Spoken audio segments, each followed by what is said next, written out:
So good evening, everyone. Thank you for joining us for the panel discussion 5. Today we're going to talk about the missing booster in the tech startup roads to success. So today we have 3 very successful entrepreneurs where you can actually ask them any question regarding their startup journey to the success, and sometimes it may be called SME. If it's like set up decades ago, right? So feel free to ask them. Okay, so we have Dr. Daniel, the Chief Business Development Officer of Athena Smart City. He is also the President of Malaysia PropTech Association and quite a few couple of company. So Dr. Daniel, perhaps later you can actually share a little bit more about that. Okay. So secondly, we have Patty Tan, the Managing Partner of Blackstone Consulting. And then lastly, we have Vincent Colt, Mr. Vincent Colt, the chairman of Insight Food Tech. So anything about food, foodie, you can actually ask him. Okay. Yeah. So today, this event is probably sponsored by chiefelater.com. Very clearly looking at the logo, you will know what is it about. It's about food tech. And then the second sponsor is Athena Smart City. So it's also very clear, basically a company that does, smart city development, digital transformation for the smart city, setting. So thank you, the sponsor, for, supporting this event. Okay, so without further ado, let me off this screen and then we will get the speakers to actually do an introduction about themselves. And we will start off with the first question. Okay. Yeah. Okay, thanks, Jesslyn. So there are 3 boys. So I think let's start off with the youngest first. Doctor, you want to start first? You're the youngest among us. I like that. I like that. I'm actually, I don't know, I am, let me think, 34. And you might not be believing it, but it's actually my age, 34 years to 100. How I change my perception on age once I hit 50. From 51 onward, I just start counting the 1 to 100. Okay. I'm definitely not Malaysian or Asian. Originally, I'm from Italy. I've been living, working, studying, having fun all my life in different countries around the world. 3 Americas, South Africa, Europe, and then Southeast Asia since 1998. I am a property guy. I've been eating bricks and cement since the age of 19. I've been a serial entrepreneur all my life. My first startup was launched in 1976. Wow. Yes. And Wow. at that time, we managed to get funds up to 1.5 million, if I'm not wrong. Exchange should be more, but say about 1 or 2 million Malaysian ringgit. It was a FM radio station, kind of a BFM station. And that those years were the years of Radio Gaga and the free radio stations in Europe. Since 1998, I've been in Southeast Asia, mostly based in Malaysia, and I've been helping property developers, government agencies, state government, state agencies, and federal government with analysis of numbers, with predictive analysis of economic growth, wealth distribution, and properties. Since 2016, I've been launching a special model that I call propenomy. Propenomy is a trademark word that says for property from economy, which is the logic, the common sense behind property development and property investment. For a few years, I've been helping property investors in making the right choice. I am not a property guru. Definitely, I'm not defining myself as a property guru, but just a guy that knows a little bit, likes sharing, and likes learning a lot every single day. I'm very passionate about mentoring, helping students helping young startup. And after being a member of MPA, I became first its deputy president. And since 2021, I've been the president, just very recently re-elected president of MPA. And I will be in that seat unless the committee will kill me till 2025. Yeah. Dr. Daniel just got re-elected. Okay, thank you, thank you. I don't know if it's a congratulation or you know what I mean.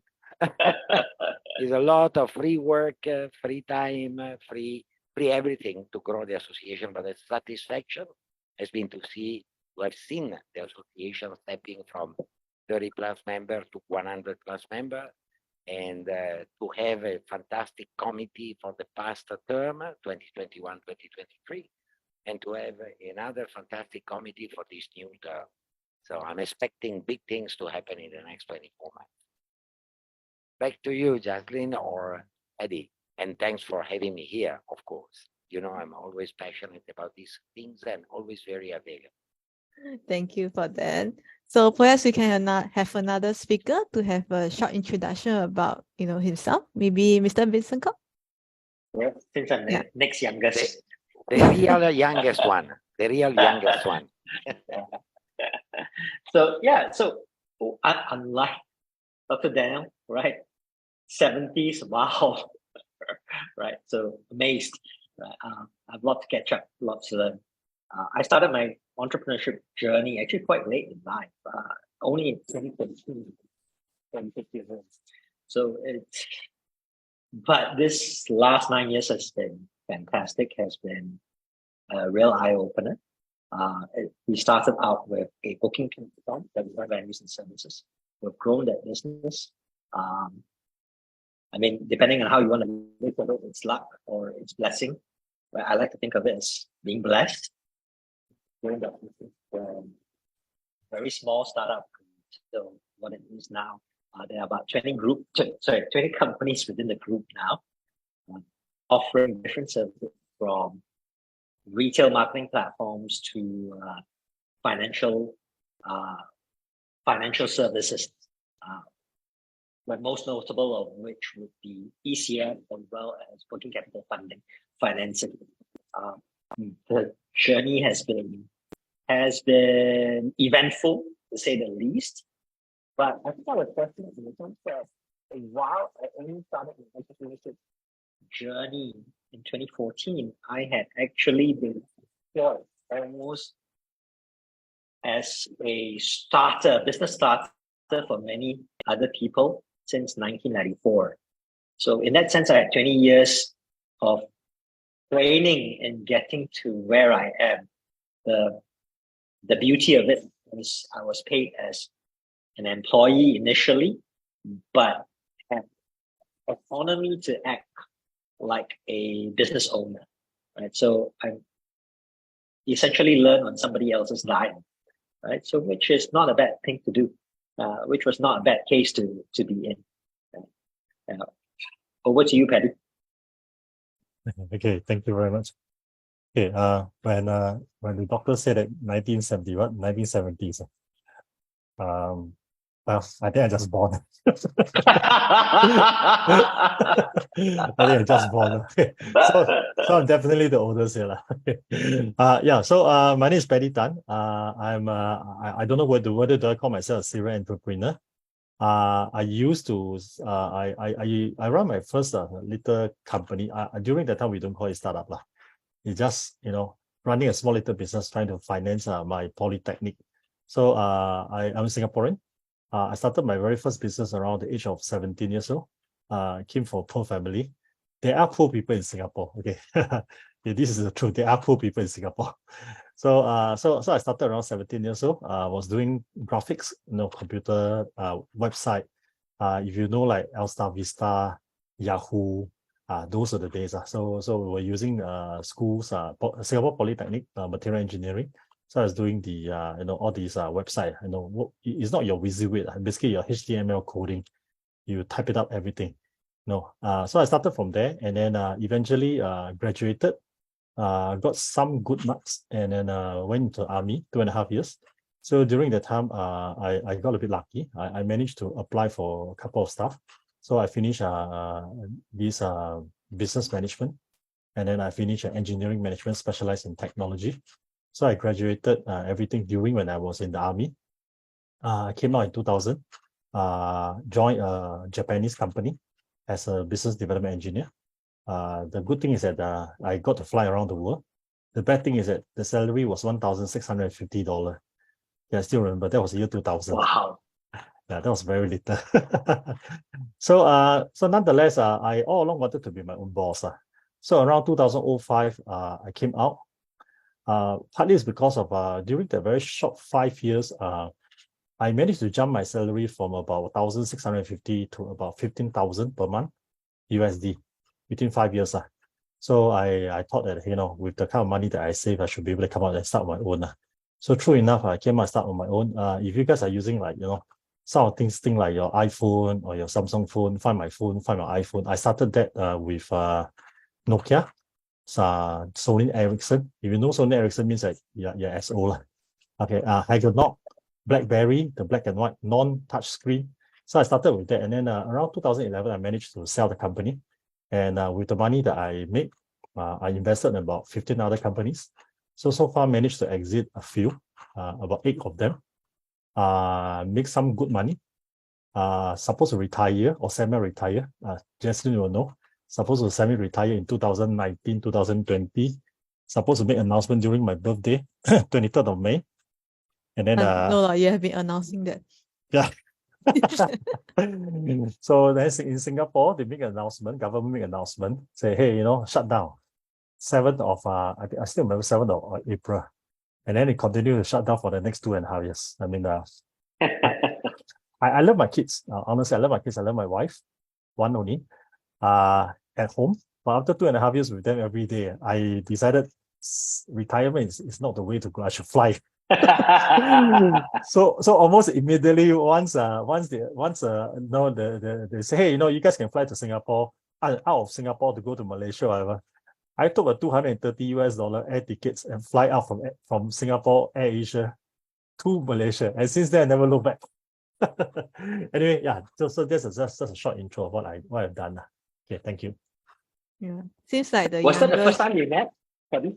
Sorry. Yes. Was that flight you came out and then we met? Yes. Okay. Yes. You were actually my second meeting. First meeting was I landed. I met Carl.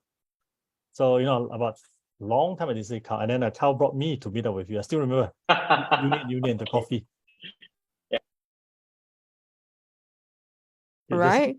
Okay, thanks for the introduction. But seems like the youngest one shared the longest history.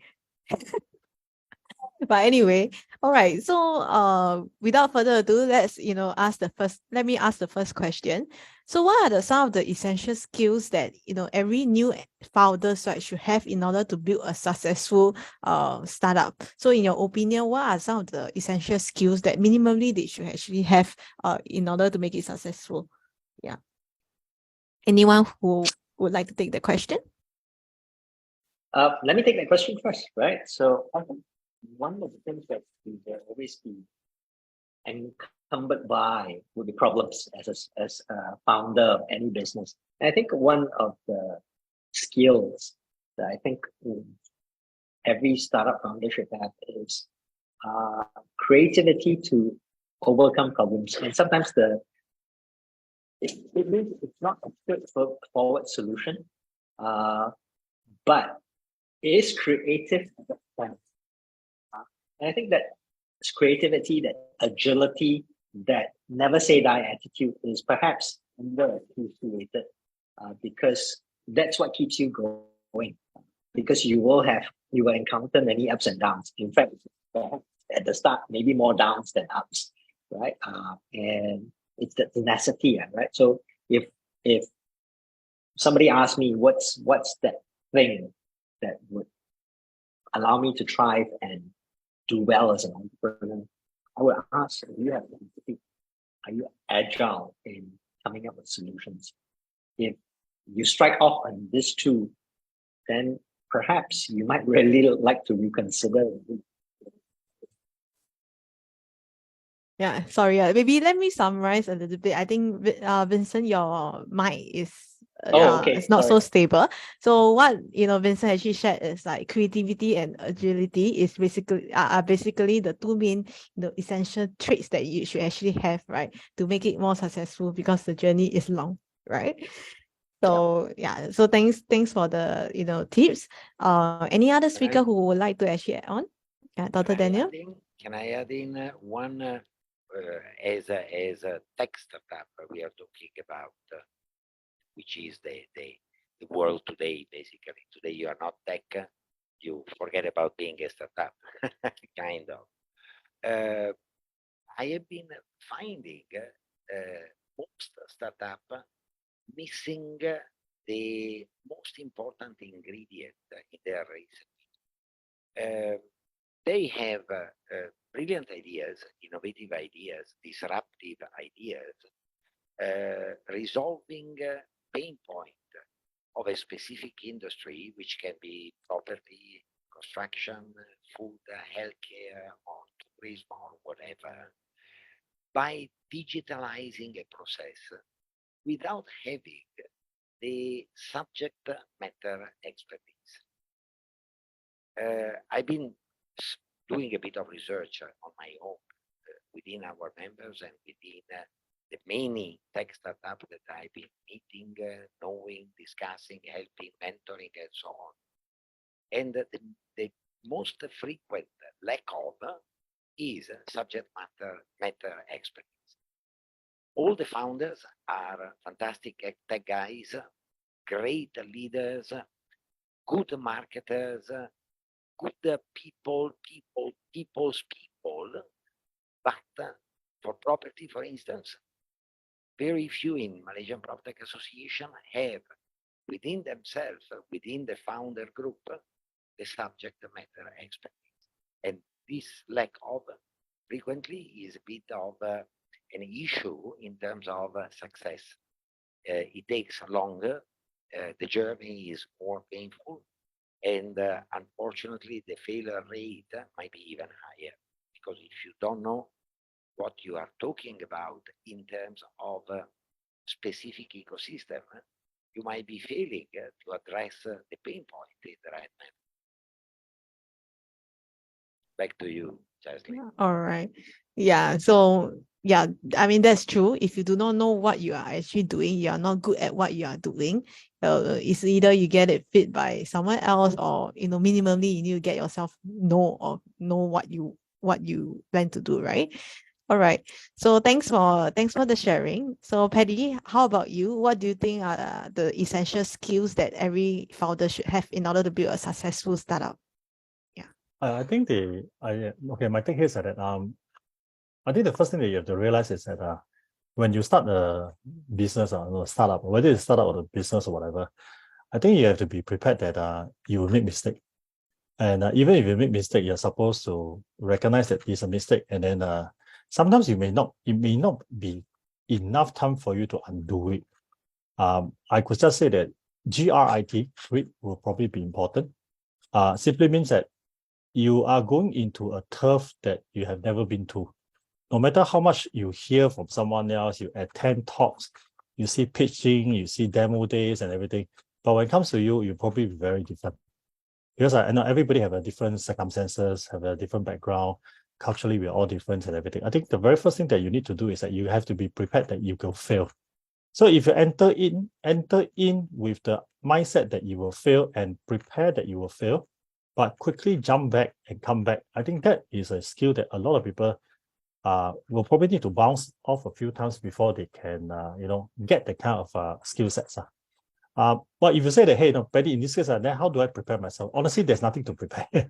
my only thing is that the only thing that you want to prepare is that you want to continue. Just continue to keep doing it, but not necessarily means that you're going to do the same thing. Because I think one of the biggest problems, I mean, I wouldn't, okay, even though I'm the oldest among all three of us, okay, I would say that I have the most experience, but it's just that I just feel that a lot of people give up too fast. When they give up, they probably thought that, hey, this thing doesn't work, so I give up. But the truth of the matter here is that when you give up, you can give up what went wrong. You don't have to give up what went right. So when you give up a company or give up a business direction, let's say, for example, I'm not an expert in prop tech, but I could say that prop tech will probably apply very differently in different countries. Whether it's in Malaysia, Singapore, Thailand, Philippines, whatever, I think it's going to be very different. So what may not work in Malaysia doesn't mean that it may not work in another market. I think it's just more of like figuring out and then willing to try it. So bottom line here is that make a mistake, recognize it, and then quickly identify, is it because it's in the wrong environment, wrong timing? Because that doesn't mean that giving it up means that you have to give up the whole entire business. So, I mean, greed will probably be the key words to sort of, explain. Thanks. All right. You brought out a point about, doesn't mean that you have to give out the business itself if it's like a wrong time, right? Maybe can you further elaborate on that, or maybe other speaker can also chip in, right? Do you actually see this kind of situation where you actually set up, the company that is not in the wrong time, and then when it comes to like, I guess, pausing the startup itself, right? How do they actually reactivate it, eventually? I think Vincent is on standby already. He unmuted himself. So you know that I was ready to speak. Right? I thought that was a good point, because I think we've gone through that ourselves, where a couple of years ago, in fact, 3 years ago, we tried to launch a new business, which was our procurement business. We failed at that point. Why? Because we were not ready. We ourselves weren't ready. We didn't have the right people, the right setup, or even the right infrastructure to support that. But 3 years ago, 3 years later, just about a month and a half ago, we started that business again, and it's progressing very well. This time, we learned from our mistakes of the past, and then make sure that we didn't repeat it. So in that case, Patty, I like that fact that you mentioned about failing, right? Where failure should not be seen as a stigma. And I think to a certain extent, especially with Asian culture, Malaysian as well as probably Singaporean, is that we frown upon people failing, right? We're taught in school that it's not all right to fail, right? But in business, it is, in that sense, all right to fail, but fail forward.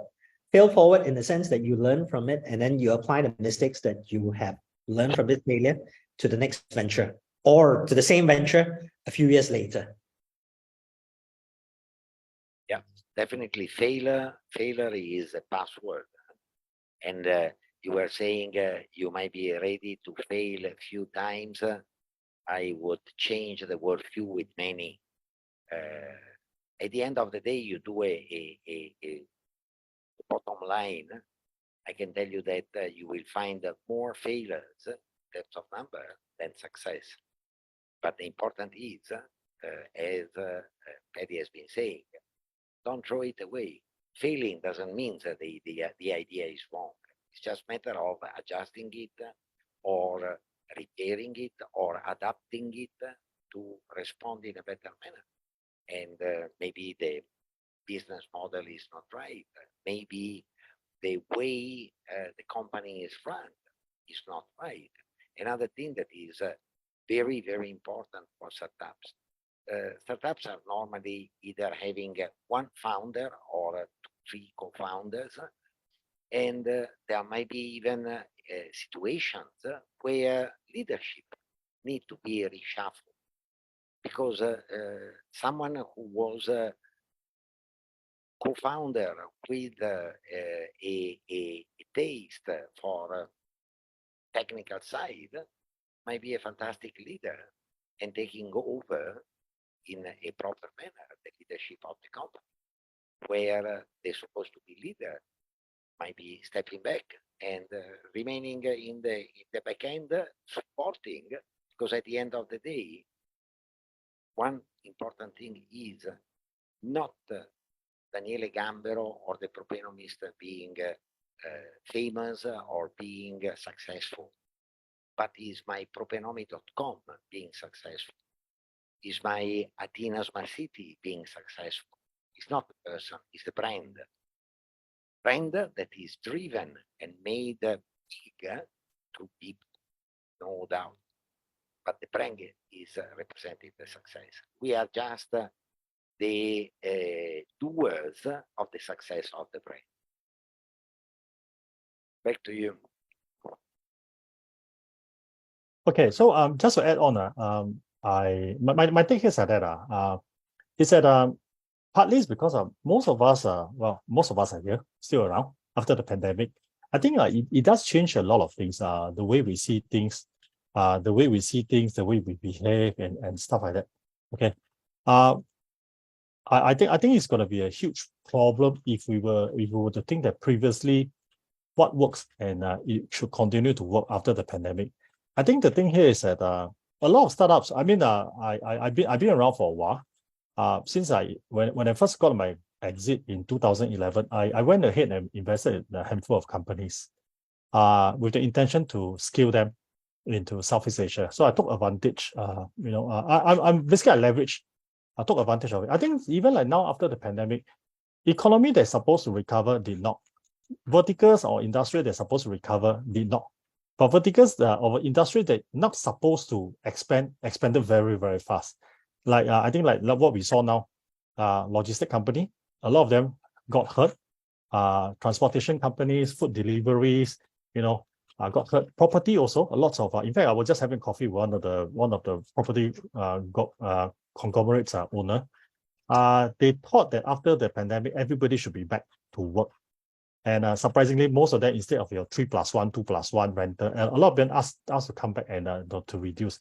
I think this is also the part that when you're running a startup, you've got to be a bit more practical that changes is expected. So if you still use the old way of running it, I think it will not work. But the problem is that what will work, I think this is the part that it make it more challenging and more difficult. So I think most importantly is that be prepared that it will fail. I know it sounds a bit negative today, but I think it's just, if you recognize that it will fail, identify what will not work and then quickly spend time on what will work. Because I think too many startups founders tend to focus a lot on what will not work and then try to keep adjusting and adjusting and adjusting. Nothing wrong with that, but the problem is that the world is running too fast. So unless you are in the cutting edge business, you can straight away slice and dice. But if you are in the old traditional business, but trying to pivot it into like a startup, the way that you run it, I think the identifications have to be very realistic. That, hey, if this is your first time running a startup, you're not very familiar, not very strong in that, then you probably want to focus on what you're strong in rather than focus on what you're not strong in. Then quickly figure it out. Then build partnership alliances. I think this is where I don't really see a lot after the pandemic. People are a bit more isolated. Maybe we stay at home for too long. So everybody tend to have this very high wall that, hey, it's better for me to work on my own than to work with you. But surprisingly, those who actually partner together, you can do a crossing. They can actually move faster, and success rate is actually much higher. Thanks. Yeah, so interesting. Okay, so in terms of two main skills like effective communication and leadership, right? Because no matter what, as a startup, if you are the owner of the company, definitely you need to communicate well and you have to lead well. So how crucial are all this actually in the startup space as well as startup founder? If they have lack of this kind of skills, right, how should they actually solve it? Yeah. Anyone would like to take the question? Young boy. The youngest in the team, the one with less experience.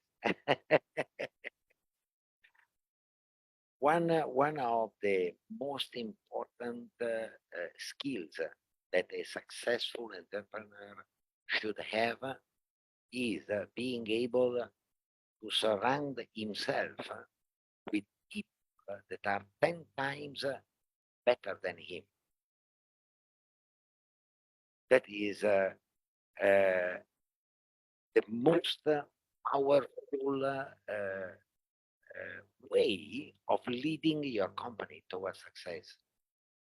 If you and above all, being able to listen, being a good listener, I always say when I have a new staff coming in now, a new Malaysian PropTech committee coming in, I always say, guys, don't be yes man and yes woman with me. I hate people telling me, yes, boss, you're right. You know I'm right. I don't need people to tell me. I want you to be right and me to be wrong, because I'm hiring you to be better than me. That is what helps enormously in achieving success. Being humble, keeping your own ego under control. Saying from my side, I had a huge ego when I was entering the house, my wife, my kid, and the dogs were going out from the house. Then slowly, I learned how to control it and bring it down. And I found out that life was much easier. Success was coming in a much faster way. And above all, I realized I was very young at the time. I realized that having one bachelor degree, 2 master, 1 PhD means nothing. You need to keep learning all your life. And if you surround yourself with capable people, a lot to learn. That's my 3 cents. Vincent, come, you stand by also. I think one of the things that entrepreneurs don't do enough sometimes is ask others for help. I know during my early years, I didn't ask enough people for help, especially when I was stuck. But that's changed very much now, right? There are mentor networks, there are advisor networks, where you can call on, and there are many people who are willing to help, right? So I see that as a difference over the last 20 years, how that has changed, where people are a lot more willing to share right now compared to when I was starting out younger, right? There were fewer networks, fewer opportunities to network with one another and interact with one another. So one of the things that really keeps me going is I have a makan and a foodie group that also actually is a network where we bounce ideas off one another, right? Some of the people within that group are the executives in one case, one of the largest startups in Malaysia. Some come from banks, some come from hotels. We are a mixed bag of individuals bringing different ideas. It started out as an informal eating group. We just all of us love to eat pork, and all of us love to drink. But that was the thing that brought us together. And then through it, then we started discussing our business ideas as well. And it's a safe area where it's okay to bounce ideas, however silly, with one another, right? And I think that has really liberated and opened my eyes to the extent to which I can ask others for help. Yeah, Vincent, I echo what you say.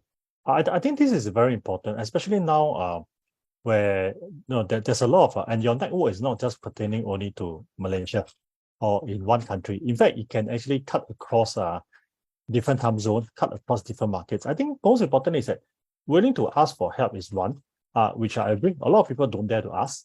But one other thing that I always notice is that if you ask for help, okay, be prepared to give also, because I probably I'll be hit by a lot of people for saying that. But I think if you want to run like a startup, yes, you can behave like a startup, but you need to behave like an entrepreneur first. Because if you behave like an entrepreneur, you will probably be able to see things a bit different. Because sometimes we sort of stereotype that, hey, anyone who runs a startup is poor, need all the help from the world. I don't have money. I'm not willing to pay. You ask me to sponsor, I don't have money. I don't have anything. Because I'm a startup. But then again, if you were to have this mindset to go in, there's a very, very high chance that someone who actually wants to give you the opportunity on the other end, when they see that, hey, you try to victimize yourself too many times, they may worried about, not that you get, they will probably be worried about what happened when you will come to the actual show, actual deployment. So when you keep prioritizing yourself, then when you move up to the global stage, whatever, can you really step it up? So I think this is important. So when you ask for help, yes, you get it, but you must also be able to pay it forward. Because once you pay it forward, you will be able to see that, oh, okay, actually the one who asked for help may not necessarily be lower level than me. Okay, may actually be just he just did that piece of thing that I can do better than him, but he can do better than me in many other ways. So when you do that, you becomes equal. And when you go up to that level, I could say that it makes it very easy for everybody to see, hey, we're actually equal. Nothing to, because in exchange of what I do not know, and in exchange of what you know, we swap. I think this is how the whole network effect comes in, rather than playing. If you play too much of a victim yourself, keep saying, hey, I'm a startup, I'm a founder, I got no money. Trust me, most of the time, if you ask for help and someone wants help from you, usually it's not about the money. Sometimes a word of mouth, recommendations, a pat on the shoulder and say, hey, this guy is trustworthy. That is actually probably why a lot of people want to help, and not because they have to. I mean, this is my personal view. Okay, Danny, what do you think? I agree. Fully agree, 100%. Is being able to really and carefully look in the mirror every morning when you are brushing your hair and have a close chat with the person that you see. That is your best ally and your worst enemy. So if you want to be a good leader, you make sure you can deal with yourself and accept criticism, accept ideas, accept some time to step back and let others run the show. That could be a perfect way of becoming 10 times successful. No one in the startup, one of the most beautiful things that I've been seeing within the members of MPA at least is no one is there to undermine anyone, but everyone is there to help each other with an advice, with an introduction, with a shoulder where to cry, or a box of tissue paper if your tears are coming down like a waterfall. Everyone is there to help, and everyone is there only to be part and to help you in being successful. That is one of the beautiful aspects of our association, and I wish I can export this kind of environment. But I fully agree with a lot of the things that both you and Vincent have been saying, Paddy. I hope you agree with me.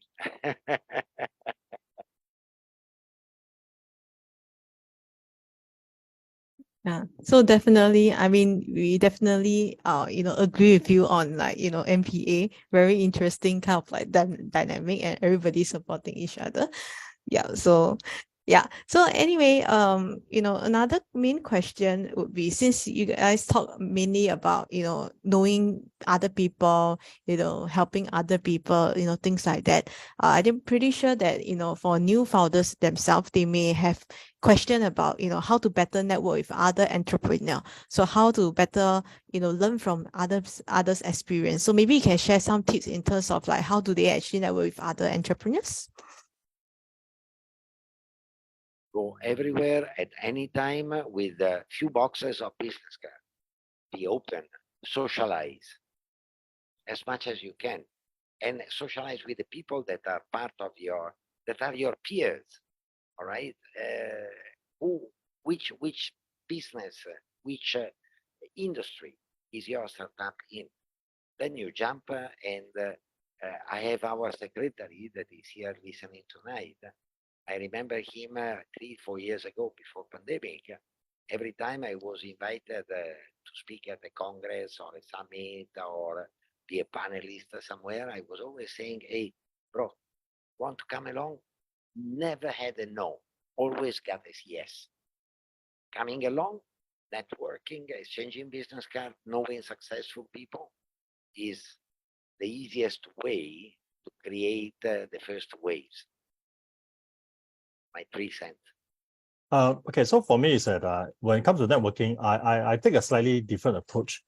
At least in different stages.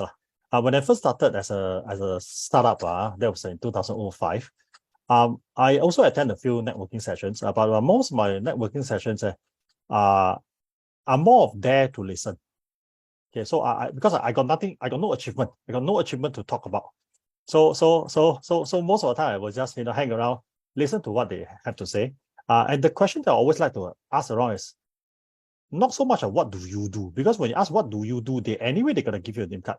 So when they give you a name card, I mean, if you're smart enough, when they give you a name card, you probably roughly see what kind of. If the name card comes with a construction vehicles, then you probably know that this guy is probably on the construction. If it comes with a little phone, you probably know that they are probably in the telephony business. At least in 2005 lah. Okay, these days you don't really see name cards anymore. So what I always do is that I made previously when I did was the first thing I will always ask is I don't ask them what do you do, because the name card will say. I will ask them why do you do that. Okay, because it's a very simple question, but it's very difficult to answer.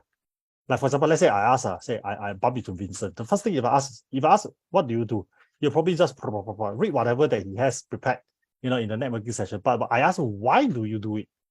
So this is the part that it gets very interesting. So it actually draws the person of, why do I do all this? So when he starts to share, he will probably really tap onto why is he driving this business. So he starts to talk about why. And then he just listen. And then after that, I was like, okay, what are the problem or what are the challenges or problem that you usually face in running this business? When you ask them, why do you do this? They tell you. And then when you start turning around and say, what are the challenges that you face? The why and the answer that he gave to you, and then you ask what kind, what are the challenges? So this is where I will differentiate myself by identifying. I got a bit of photographic memory. So what I'll do is I will try to pair them on the spot. So if let's say if it's an event, it's say a 90 minutes, 120 minutes networking session, I'll try to pair what the person needs and what the other person have to provide. Then I'll try to pair the two of them up on the spot in the networking session. So when you do that, straight away you can actually get 3 connections. Why?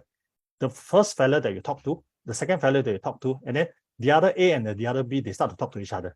So when they start to talk to each other, then very quickly, you created a bond between 3 of you. And then when you have the name cards, the next day when you go back, okay, during my time, there's no WhatsApp. Okay, we only have SMS, okay, or ICQ. You call that. So what we always do is that I will just quickly pick it up, and then I will call them and say, hey, how's things? What do you think about A? What do you think about B? Everything's okay. So when that happens, this is the ripple effect that I always create. And then that allows A and B to remember you.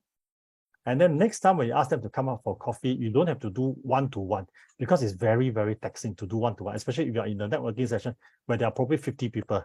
You can't meet 50 people. So what I'll do is I will just get 2-3% that I link up, buy them a cup of coffee, get 7, 8, 9 people in the group, but in different timing, but eventually everybody meet together. Then straight away, you have about 15 people, okay? During that time, no COVID, you get about 15 people sitting down there, and then they start to talk to each other. And you know what? You are the super connector.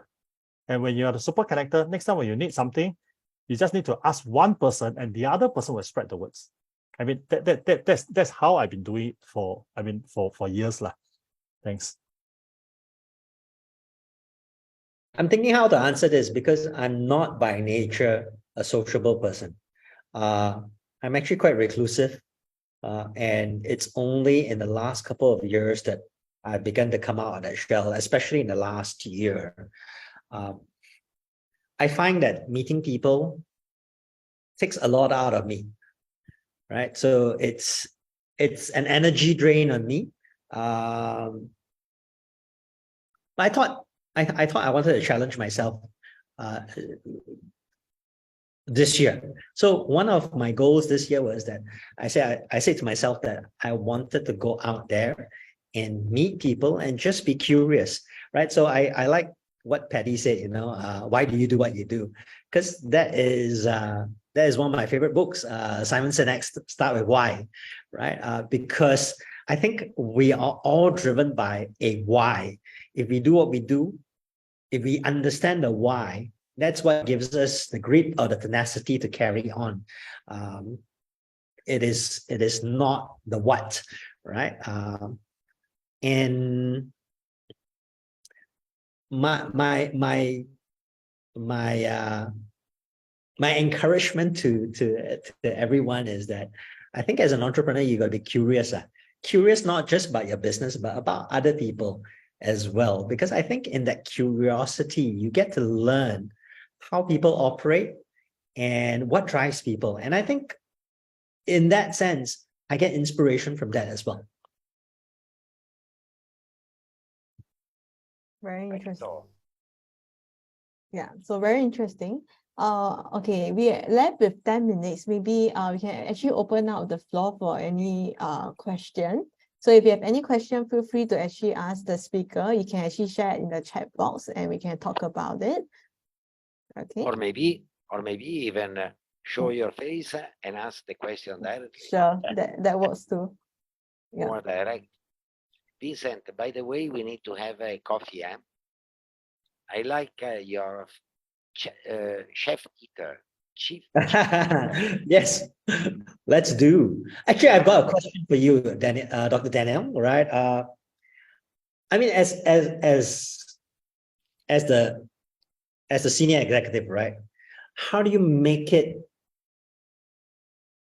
How do you reduce the barrier so that your new employees dare to question you, dare to maybe not question you, but dare to disagree with you? Because primarily in Asian culture, Malaysian culture especially, we tend there is a very high power index, right? So you never question the person in authority, right? How do you make it palatable, or how do you make it approachable for them to even dare to just raise a question?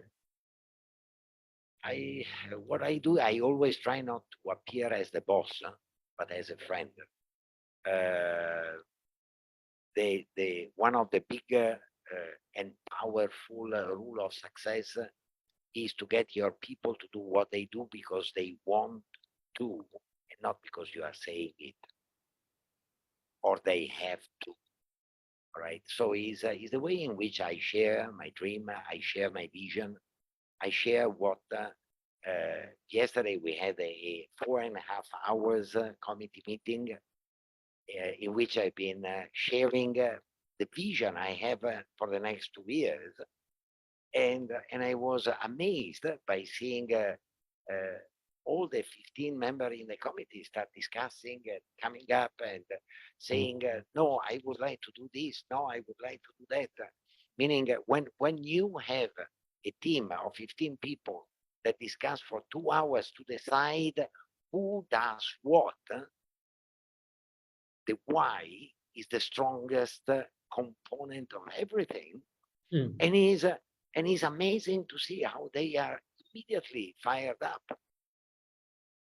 and take ownership of what they are doing.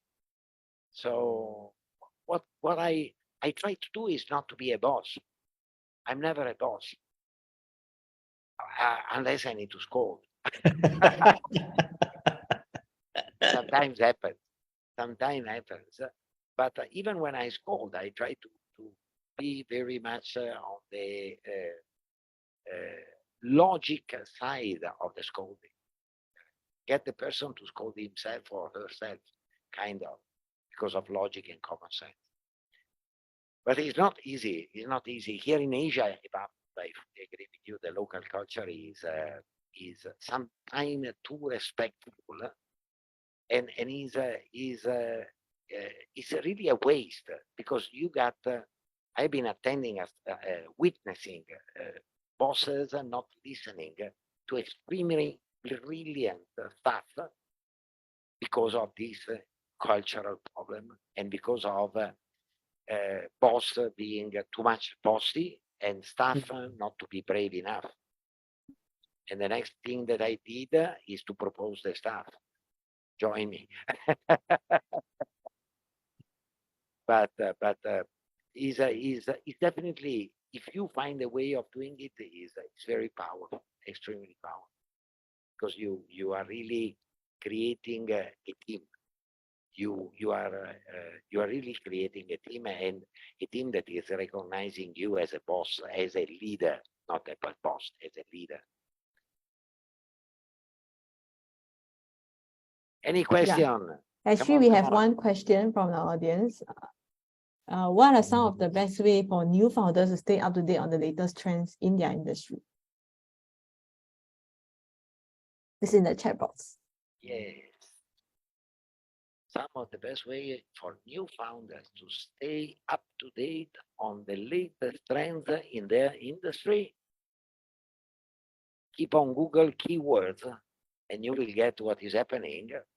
And from there you get ideas.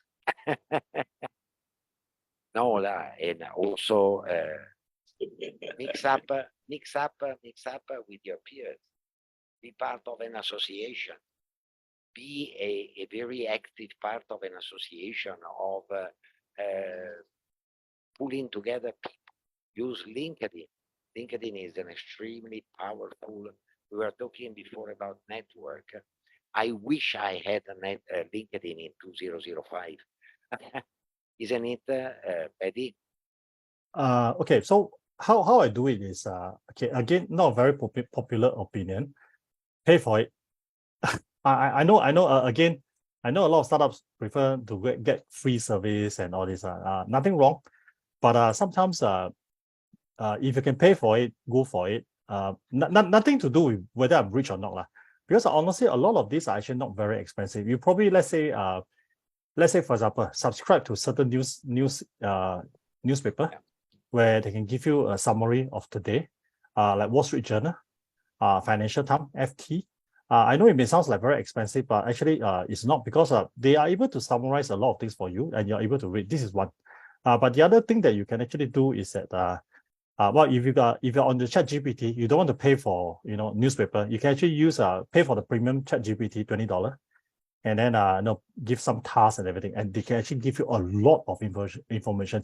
This is already connected and can give you quite a lot of information on that. That you can keep up to trend. But the question here is that why do you need to know the latest trend? Again, it's a why. Because if you need to know the latest trend and it helps you in your business, then I think investment should be, rather than you try to go to a lot of networking sessions where a lot of people are probably getting secondhand news. Then by the time you discuss, it may be not a trend anymore. Okay, like for example, today, everybody was talking about Vision Pro, Apple Vision Pro. That was like how many weeks ago? Now nobody actually talked about Vision Pro. But what happened if you're in the industry, like in the prop tech, you want to know how Vision Pro can work? So there will probably be some community who actually started it, and if you don't follow it, you may actually miss out. So I'd rather say, if you can pay for it, for some of these news, you may not have to subscribe the whole year, just subscribe for 1-2 months, and then check the quality, check the trend, and then from there you zoom it down. And if you can, take some screenshots and share with your folks. I mean, I'm not asking you to take screenshots of every news. Okay, take a few screenshots of the summaries and share with your people in the industry. You'll be surprised. That's where you can actually start the discussions among the latest trend also. Thanks. I use Flipboard, right? Unlike Patty, who pays, right? I'm too cheapskate. Sorry, Patty. I use Flipboard quite a bit. So what I've done is with my Flipboard is I've already configured it to the news that I want to read, and it gives me a daily feed on the things that interest me. But having said that, also there are some resources where you have to pay, right? Wall Street Journal is a good resource. Locally, we have The Edge, which does give us very good information. But then I guess my question then would be, coming back to what Patty said, does this knowing the latest thing really help you with your business? Sometimes I think it's a distraction rather than it helps me a bit my business. I don't need to know what's trending today. I can work on the basis of what's been trending in the last month, and it gives me a direction on where I want to go. So for example, with chiefeater.com, one of the things that we're using quite a bit now is AI on our platform. And we don't need to know the latest today, right? What's happening right now, but we kind of follow what the general direction is, where it's going, and see how I can apply it to my company and what we're doing. Right? I think that's more important to me, right? Knowing what is happening and knowing how to apply it for how to grow your business. Right, to make sure you are the latest trend. Yeah, that's a very good point. Yeah, that's a very good point. Successful idea. I think one of the things that I feel that, for example, like ChatGPT, well, some people are still using it. Some people sort of like, forget about it. Well, ChatGPT is actually a very good investment. It's $20 US. I can't agree more. I'm yeah. using it. Yeah, correct. I'm using a premium account. I mean, I got it for all my kids and family and all this. I think it's worth spending it. I know a lot of people actually spend a lot of time trying to get the free ChatGPT, whether it's from the search engine, whatever. But let's put it this way: there is a diluted version. So my take here is that if you can invest a bit of money, just drink a bit lesser coffee from Starbucks, and you can actually save the money, because a certain money are really, really worth investing. Like for example, take a bit of less of a Grab, less of a business class flight, take an Air Asia, you can really, really use that money. And trust me, I think the certain investment, I mean, personally, I feel that there are a few things I always spend a lot of money, or rather afford to spend the money on. Books, I spend quite a lot of money on books. Well, there's a lot of source to download for free, of course, but I like the physical books. I think spending some investment on books is good, because books are not trendy. Okay, a lot of books will come out with how to use ChatGPT and all this, but usually after a few times, you probably know who are the publishers who actually are a bit more solid one, and not some others who actually rush it out. Then you can always invest in books. I think this is important. I think second thing that to keep yourself trendy or news, whatever, I think invest in newspaper. It's a must if you're in it. But most importantly is that after you get to know all this, what you're gonna do, and why are you going to do it? I think that one is very important, because otherwise, lots of people always catch up with the latest trend.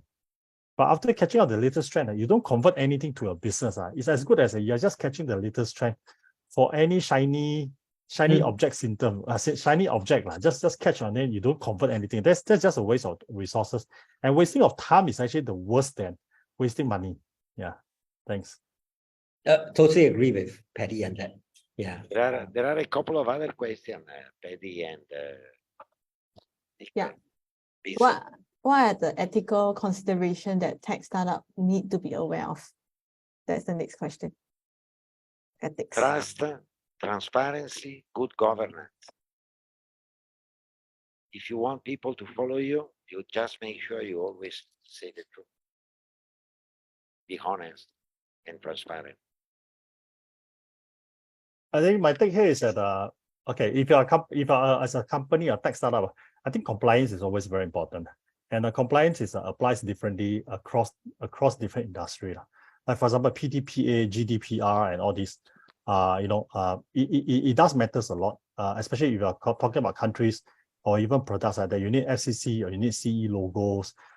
Then okay, for example, like some of our clients, they're from Hong Kong, they're from China. So when they try to enter into Southeast Asia, the very first thing that we always tell them is, hey, please check your hosting. Because if your hosting somewhere, somehow is linked back to the China, there's a very high chance that when you enter into certain countries, it will fail the compliance almost immediately. So I think these are the few things that you need to highlight, because your clientele or your potential partners will get to know you through your product. If somehow your products don't meet a certain criteria or whatever, or the standard market requirements, once it's identified, no matter how close you guys are, they will probably not use your service. I think because it jeopardizes the whole entire value chain also. So I think from an ethical point of view, it's better to check that all your compliance is actually there first before you jump in.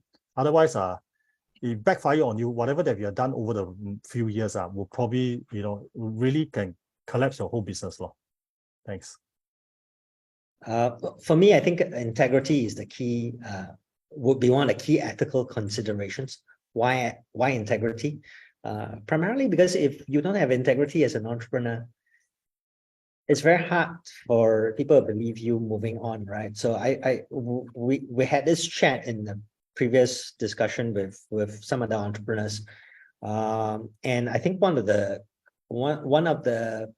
examples brought up was Elizabeth Holmes of Theranos, right? Where her entire business was built on faking it till you make it, right? In this case, yes, one person pointed out it was not faking it was fraud. It was pure fraud, right? And I think our lives are such that if you're only trying to have that one hit, right? If you're 20 something, 30 something, and you're thinking that that one hit is enough, it's not, right? Your whole life is going to be colored by that, right? Like you're not, I think Elizabeth Holmes is going to be colored by what she committed at Theranos, right? And I think we should be better than that. We have 75 years, 80 years, 90 years on the planet Earth, right? I think our goal should be to make it better, to leave it better than when we first entered it, right? At least that's what drives me, right?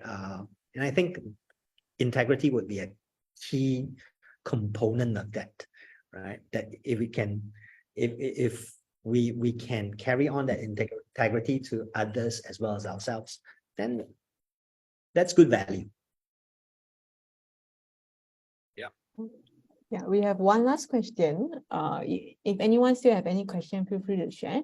Do you have any advice for a new startup to become seen as a reliable resource to its target market?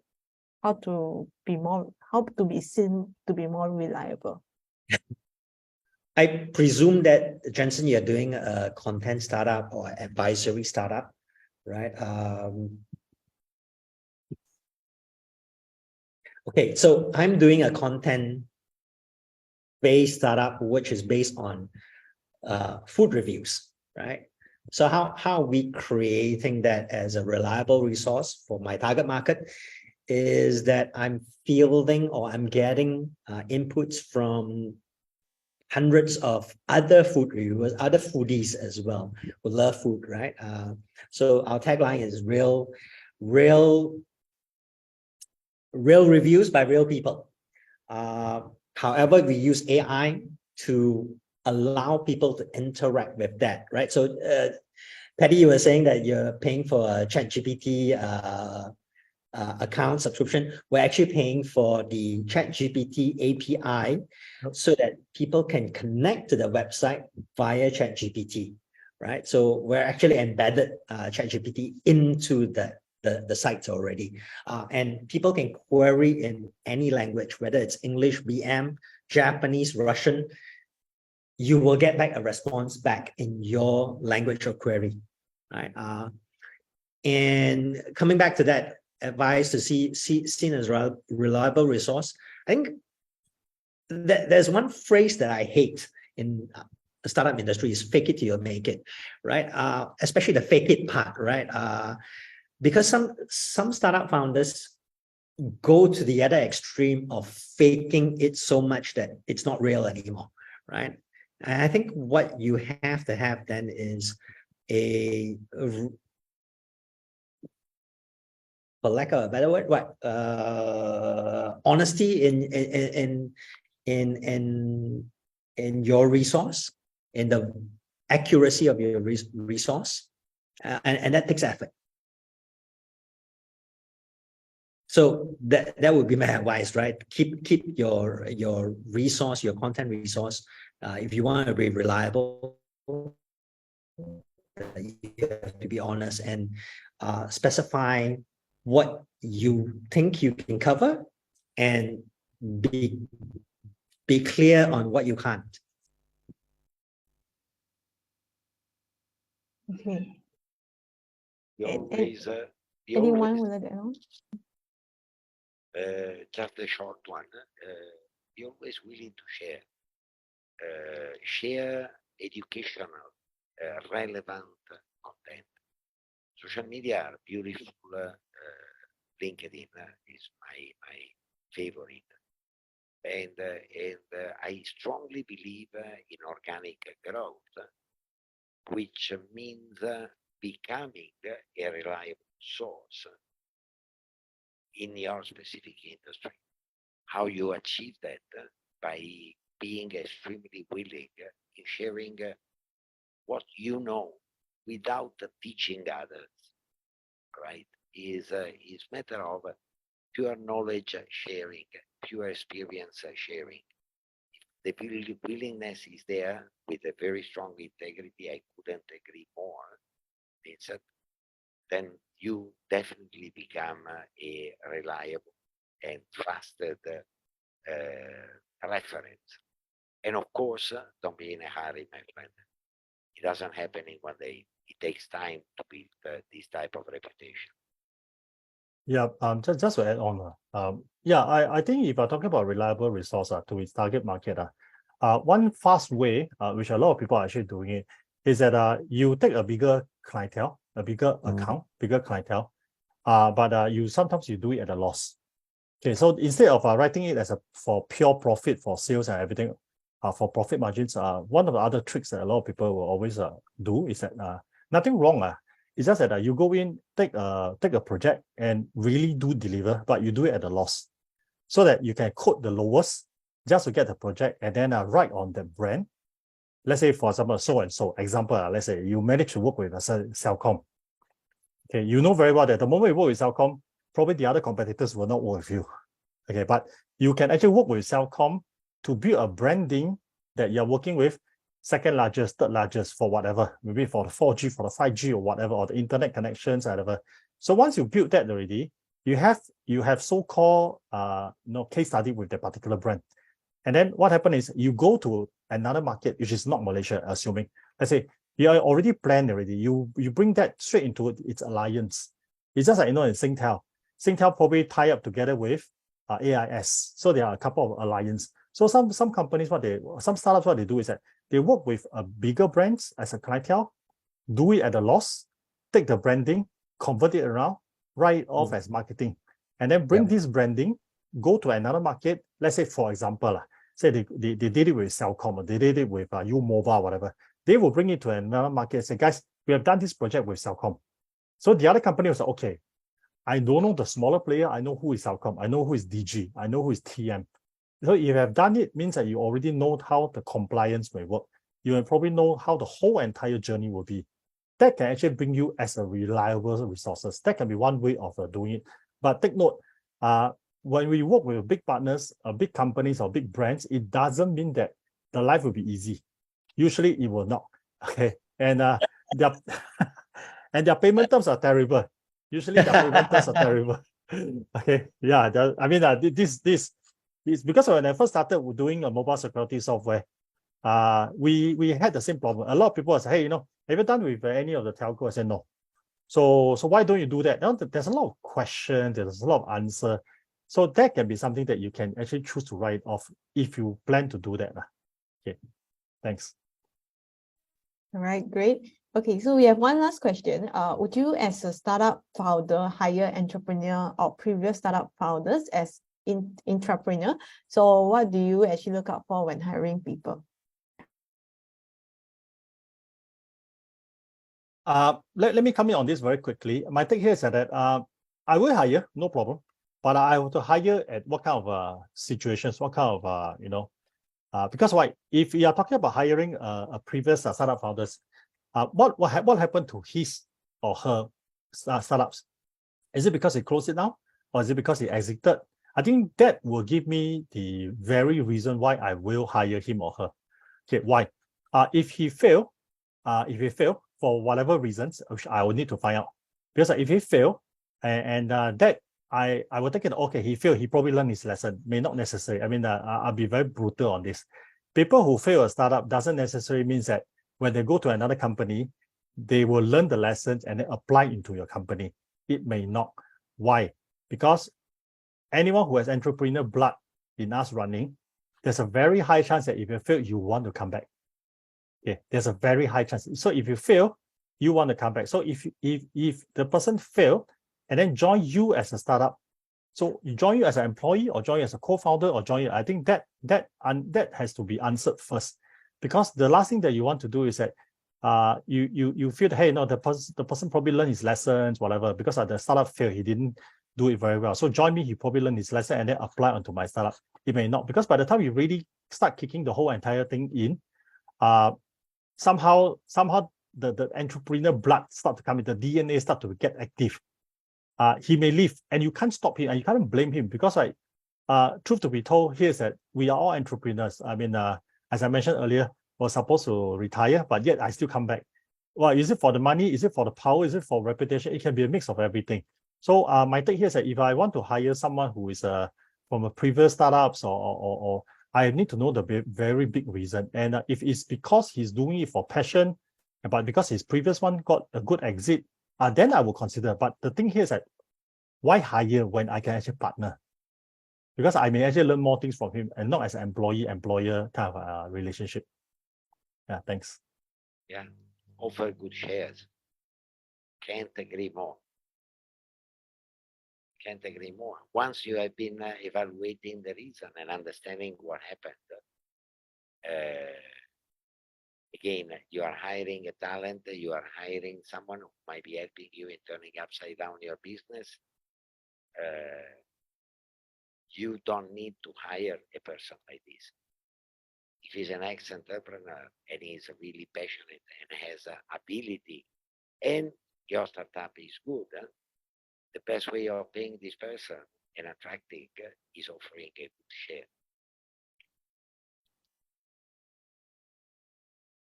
Vincent, any last thought on this question? I think on one occasion, I think I spoke to an ex-entrepreneur whose business didn't work out, right? No fault of his own. But I think what turned me off was that the attitude that he came in, right? He came in bad-mouthing everybody else, that it wasn't my fault, it was everybody else's, right? I think that was a red flag, right, for me, right? So I don't have qualms hiring an ex-entrepreneur, right? Or somebody has done a previous business. Like Patty said, if he's exited, great. I would want to learn from him. If it failed, I also want to learn from him why it failed, right? In fact, one of the things that we look for in companies that we acquire are entrepreneurs who have actually failed a few times, because they tend to be a bit more humble, right? If they had one startup and that startup did extremely well, and if they're young, typically they're extremely cocky, right? Not willing to learn, right? Not true all the time, but that is a pattern, right? But yeah, so I think it's a check of attitude, right? To me, I think a check of attitude is more important than anything, than his ability. Yeah, so that really turned us off to getting him into the group, even though he was highly qualified. All right, very interesting. So very interesting insights, from the speakers today. So I think that will actually wrap up, the whole event. If you have any question, feel free to actually ask the speaker directly at their LinkedIn. Let me reshare, the QR code where you can actually connect with the speakers and then you can speak to them directly also. All right. Yeah, guys, look for us in LinkedIn. Yeah. So that's all for today. Thank